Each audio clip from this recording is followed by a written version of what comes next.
Welcome to Business Matters. Today we are here with Peter Daniel of Rapscallion Table and Tap here in Acton.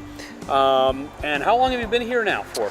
We are in our 4th year, so we will be approaching our 5th year coming up, or going into our 5th year this winter. Wow, all right. So we're looking forward to it and happy to be here. Give you an excuse for like an anniversary, 5-year anniversary. We gotta, if we do that, we got a year to plan, but we like it low key, so we probably won't be doing much. Alrighty, and so you make your own brews. You have a menu that, how would you describe your menu as a?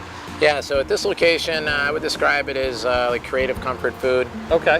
We're a scratch kitchen, so that really allows our head chef and his team to really, be creative every day and nice. Change the menu seasonally, which is terrific.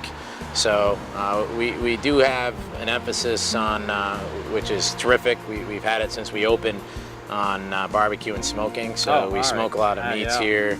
So currently in the menu we have our smoked chicken wings, which they spend 3 hours every day in that smoker. It's probably one of the first things our head chef does when he gets here in the morning is fire that smoker up, because it's such a long process. So do the salmon in there as well. For in the past we've used like smoked salmon burger, and even some things that you wouldn't think of, like our shrimp and grits dish right now.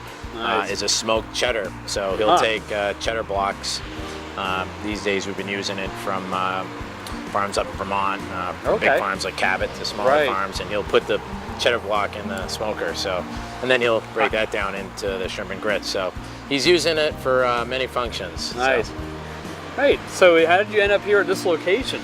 Yeah. So this is good outdoor area. Yeah. This location has a great story. We kind of, my father-in-law, Claude Miquel, had a French restaurant here from 1976 to 2001. Okay. So, long history, a lot of people in this area, from Concord, Acton, and so on, remember, Chez Claude. Very different business models and restaurant styles. He was French fine dining. Yep. He had the white tablecloth, big wine menu.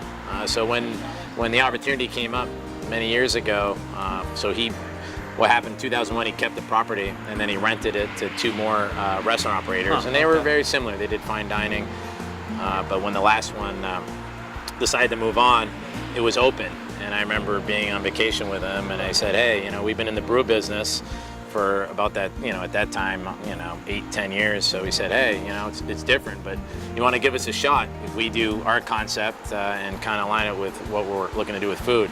So it's kind of a risk for both of us, for him to say, all right, I'm going to lease this to my son-in-law, and he's got 0 restaurant experience. And it was a risk for us too, because, this was a piece of business we hadn't been in.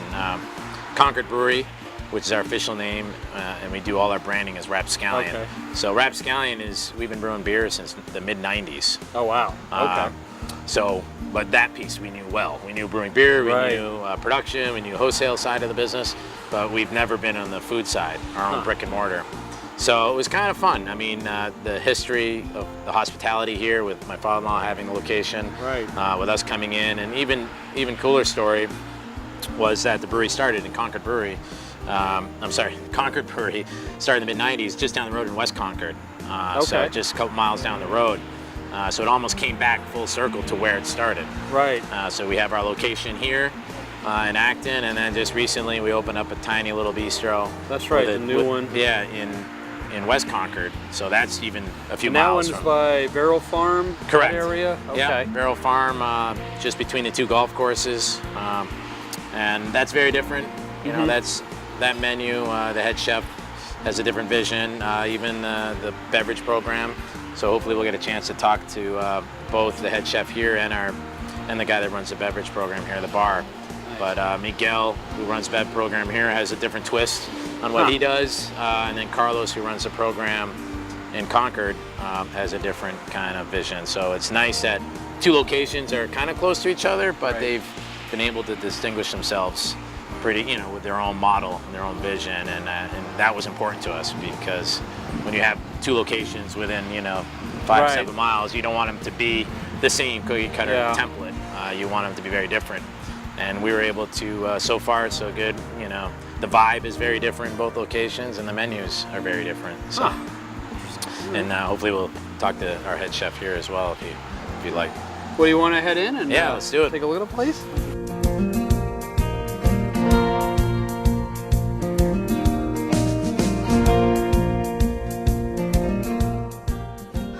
So here we are inside, and looks like you've done a lot of fun with the layout here. And what do you got going on? Obviously the bar. Yeah, it makes for, you mentioned layout, it makes it very unique here because it's a 1790 farmhouse. Right. So to convert that into a family-friendly casual brew pub, it can have its challenges, but I wouldn't trade it off for anything because on the flip side of that, it creates a very unique, homey, cozy bar and restaurant. As you can see here, we pretty much built the bar around a 1790 Rumford chimney. Okay. That's a fireplace on the back side. That's the back side of it. So from the taps that we had to kind of custom squeeze in there to the bar, it makes for a really nice place, especially, even year round. During the winter, on a snowy day, and you got the low ceilings, you kind of feel like you've gone into an old house. Nice. Very, very tavern-like. Right. And then we'll have all these separate rooms if you want to walk around. Yeah, that'd be great. It looks like you've used every nook and cranny as well. So yeah. So this is not the 1790 floor plan room. This was the room they built on probably in the 60s and 70s when it turned over to a restaurant. Okay, just to expand it. Yeah. So this is the main dining room, but where we're going to go after this is truly the 1790 piece of the building. So this is one of the dining rooms. As you can see, here's the front side of that fireplace. Okay. Yep. And right above the fireplace is actually, we like, part of what our brewery does, my brother and I really enjoy, we're new ownership and it's a new company, but we like to honor the past and the history. That says a lot with obviously taking over Concord Brewery when it started in West Concord. So there's a lot of history with this brewery, but there's also a lot of history in the buildings that we occupy. And we try to honor that, and there's a picture of the original house. So that was this house? Exactly. Okay. Wow. Yeah. And then there's, we got that history board up there. It gives kind of a history of not only the location we're in, but also the company. Even got a picture of my father-in-law up there. But it kind of gives a quick history of where the brewery's come from and where we are now. And then back here is another dining room. So we have all these little rooms everywhere, which makes it kind of unique. So we seat another 20, 25 people back here. Another fireplace. But a lot of people come in, they don't even realize we have all these small rooms. From the outside, it looks like it. Right. How many seats do you have? Inside, we have between 75 and 90 seats, And then in the warm months where we just were, we can sub that out with the patio seats, and we can seat, sometimes 25 to 50 out there, depending on the layout. Right. And that's a picture of our brewery above here? that. So our brewing location now is in Sturbridge, Massachusetts. Okay. And that has its own history as well. And you just bring your brew up from there? Correct. Yeah, we do have a brewing system here, but it never we don't use it because we'd have to pass some licensing and that kind of thing. So, but right now all the brewing is done in Sturbridge. This is another dining room. This is more of our lounge. Okay. Kind of fits in with the bar. Yeah, it kind of blends in with the bar. So we'll kind of, you'll have your own separate vibe here with the lounge and the bar.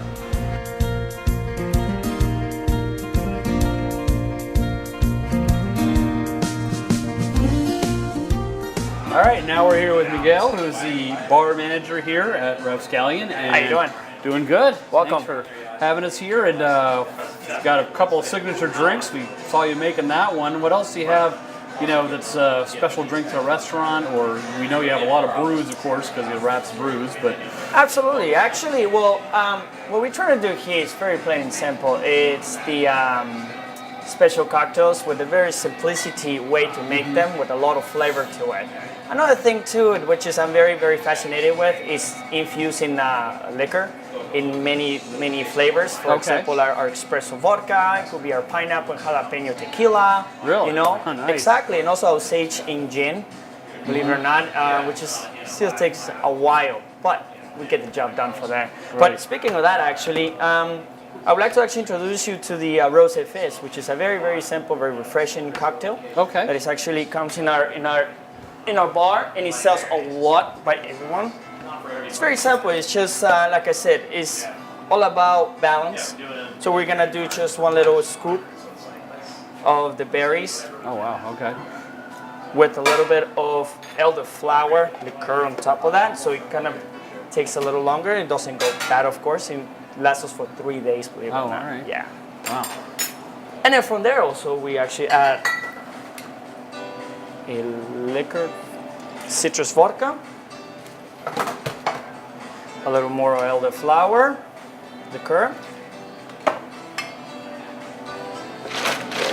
Obviously, like I said, everything has to be balanced, so I do a little bit of citrus on that too, you know?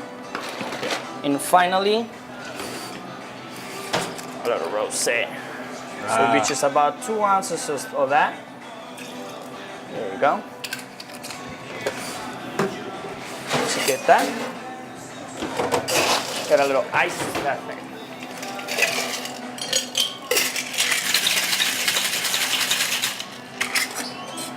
And like I say, very, very simple, fast, and efficient, obviously for the bartender.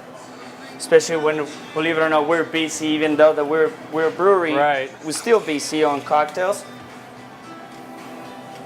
And we finish it with a lemon and lime soda.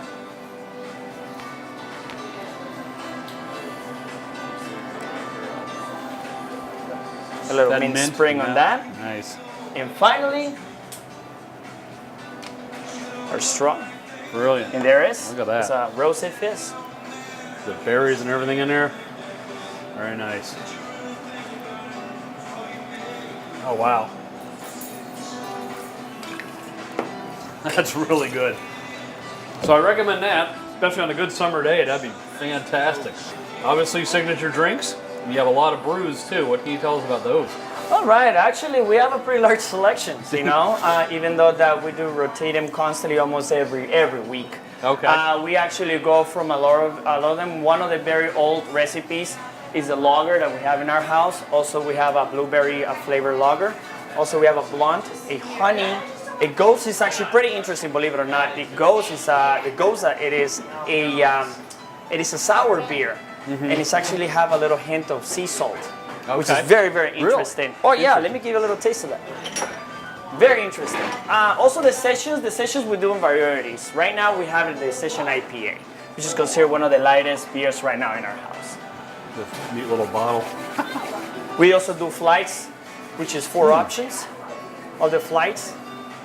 Wow, that's good.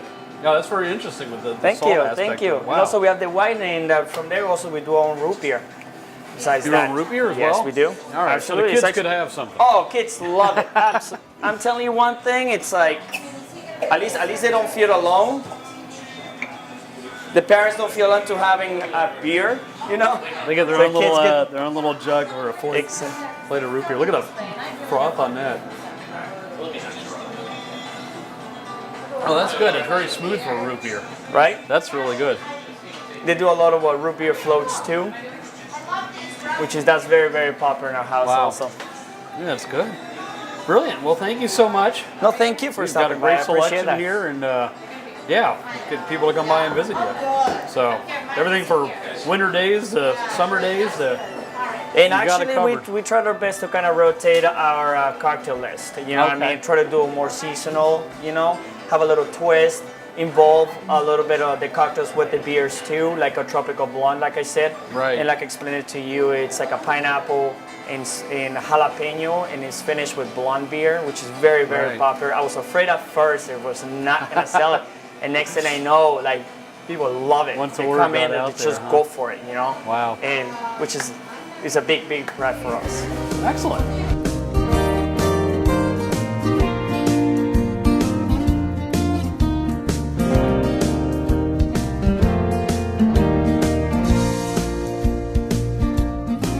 Alrighty, we're here with Ryan, the executive chef for Rapscallions here in Acton, and got a tight kitchen here, but a lot of great food coming out of it. Thank you. What do you think? You know, what are your signature dishes? What do you work on it. What actually, there's any number of questions. You know, what's the most popular one? What's Sure. the signature one? So the menu's only so big. Try to focus more on making really good dishes as opposed to making, you know, a large number of them. Right now, our most popular dish, or one of them anyways, right now is probably the shrimp and grits, Okay. or we have a really nice Redemption whiskey marinated steak tip. Wow. So we use local whiskey or Okay. American made whiskey to marinate some beef. Nice. Yeah. Okay. And that's really popular. We serve that over garlic mashed potatoes with some sauteed broccolini, with a little bit of garlic, and it's a simple dish, but there's a lot of flavor packed into the marinade. Right. And it, you know, we're able to use American-made spirit to marinate it, so that's nice. Yeah. Sometimes the simplest dishes are the best ones. So. True, Nice. true. Yeah, and then the shrimp and grits, for example, it's a really simple dish. It's 6 shrimp, a little bit of barbecue spice, Okay. sauteed in the pan with some fresh garlic and some linguiça Okay. that I'm getting from New Bedford. And then I add the classic combination down south. It's called the Holy Trinity, Okay. which is a combination of onions, celery, and bell peppers Right. to give it kind of a southern twist. And then there's some cherry tomatoes in there, and it's served over our house smoked cheddar grits. Okay. So it's a simple Yeah, dish, those are but very but it's good. got a lot of flavor.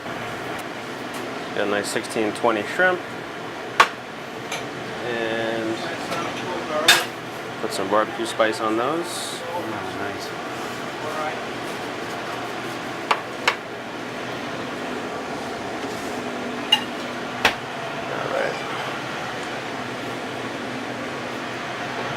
So this is the linguiça that we get from New Bedford. Traditional Portuguese sausage. Yeah. It's got a lot of flavor. It smells great too.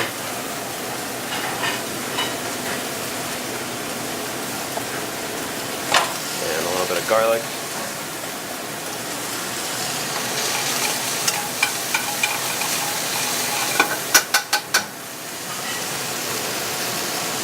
I would say you can never have too much garlic, but you probably can. So. I a like nice to ratio. I like to put a decent amount in there. Yeah. I'm not scared of it myself.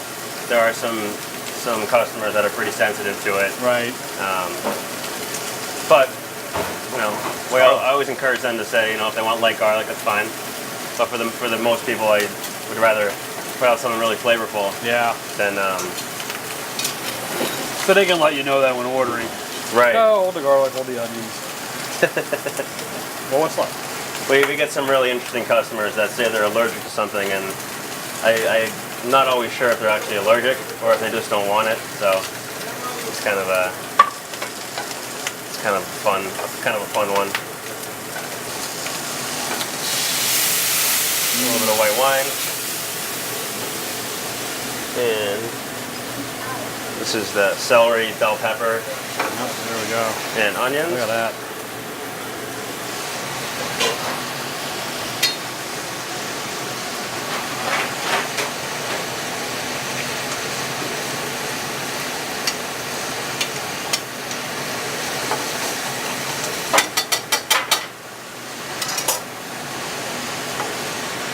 So this is a nice, quick dish. You don't want to overcook the shrimp. It's one of the most important important parts. So once the shrimp is fully cooked, I'll take that out while I'm finishing the sauce.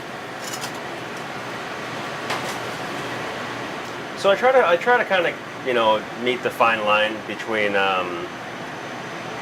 what I think is approachable to the mainstream public, but at the same time put kind of a creative twist on it, so it's interesting. There's a lot of restaurants out there these days, so I think that in order to remain competitive, you've got to meet those two marks. You've got to come up with an idea that you think will be received well by the general public, but still is interesting.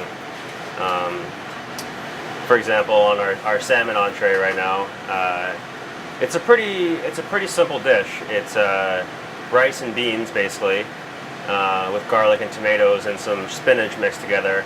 But we're using forbidden rice from China, so it's black rice as opposed to just traditional white rice. Okay. And I'm using what's called calypso beans, which are a hybrid of a kidney bean. It's also called an orca bean. It's a black and white bean. Yeah, so it's interesting. You know, it's not a bean that you see every day, and you don't. And most people eat white rice. They don't, you know, traditionally eat black rice every day. And then that gets topped with the pineapple mango salsa. So it's also seasonal. It's a nice summer dish. You know, it's got the nice fresh fruit salsa on top, but then there's a lot of flavor in the black rice and beans mixed together. And we sell a lot of them. So yeah. So I heated up the tomatoes, shrimp go back in just to make sure they're good to go, and that's pretty much it. Then we come over here to a shallow bowl. This is our house smoked cheddar grits. They're nice and creamy.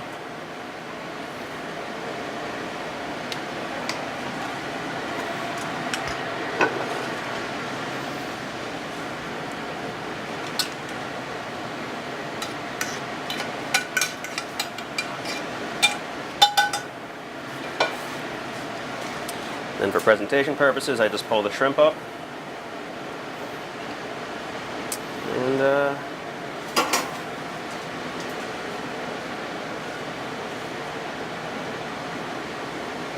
wow. Garnish just a little bit of Parmesan cheese. And some fresh chopped scallions. So there it is. Wow, that looks great. Simple dish, but it's nice and it's comfort food oriented. It's got good flavor. It's a little bit unique because the barbecue seasoning that we make in house, we came up with on our own. Nice. So it's not, you know, someone else's recipe. Yep. And it's classic Southern dish with our own little twist on it. So yeah, Brilliant. yeah, it's popular, really popular. Well, thank you, Peter, for showing us around your restaurant and all the great food your chefs are making and drinks your bartenders are making. It's been a joy, and we're going to dig into this, to say the least. If there's people want to find out more about the restaurant, you have a website. Correct. What is that? How do they get in touch with you? It's at drinkrapscallion.com. So we're encouraging you, apparently drink Rapscallion. So DRINK, rapscallion.com. It has all 3 locations, information, when we do events, locations, hours, that kind of thing. So, excellent. And, so this is enjoy the shrimp and grits. Make sure Mark has some over there for all his work. We will. And it's good to see you saw how the cheddar started. You're going to see how it finishes, and here's the end product. So, here's a knife. There you go. You may want to get the shell off. Do that there. So you said you tried some down south, right? Or we'll see. Have you can. That's pretty amazing. Yeah. That's a really good mix. Alrighty, thank you for joining us today at Business Matters. And if you're interested in any of the upcoming events that the Middlesex West Chamber of Commerce has, you can always check out our calendar at mwcoc.com. We do want to mention that the Taste of Middlesex 2018 is coming up November 13th at the Boxborough Regency, and one of the presenters among many will be Rapscallions. So they'll be there with their brews, and I'm not sure if they'll have the food, but it's all about the brews anyhow, so please join us then. Thank you.